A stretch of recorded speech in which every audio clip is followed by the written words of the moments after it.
If you wanted to satisfy everyone around you, you wouldn't be you. You would be a version that survives crowds, not a version that lives. Most people don't realize when it starts. It doesn't begin with lying. It begins with adjusting.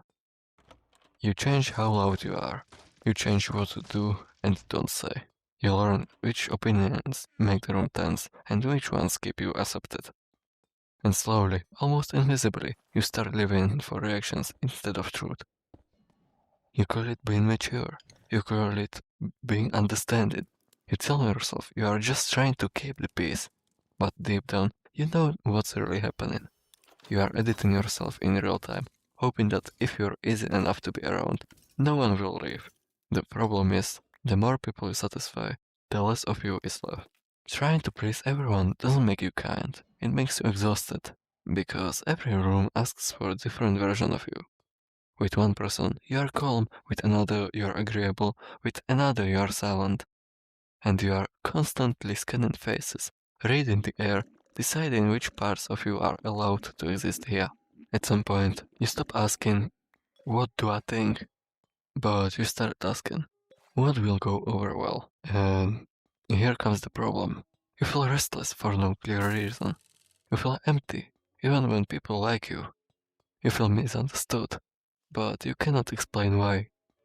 Because you are hidden. You are present everywhere, yet nowhere as yourself. And as it's said, wear a mask long enough, and you forget the face beneath. If everyone likes you, no one really knows you. Approval feels good, but it's a terrible compass. It points wherever the crowd is facing, and crowds change direction fast. The version of you that gets the applause today might be rejected tomorrow.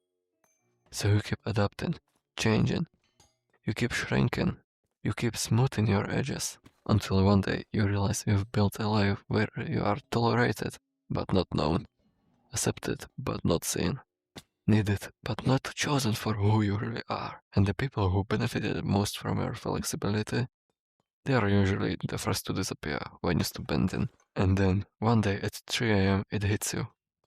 Some people don't love you. They love how easy you made their life. Being yourself has a cost. You will disappoint people. You will be misunderstood.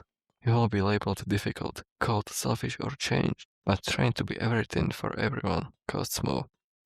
It costs your voice, your boundaries, and your sense of self. Real identity isn't built through approval. It's built through friction, through saying things that don't land perfectly, through choosing honesty over harmony, through letting some people walk away so you don't have to abandon yourself. And you don't exist to be consumable. You exist to be real. And the moment you stop trying to satisfy everyone, something strange happens.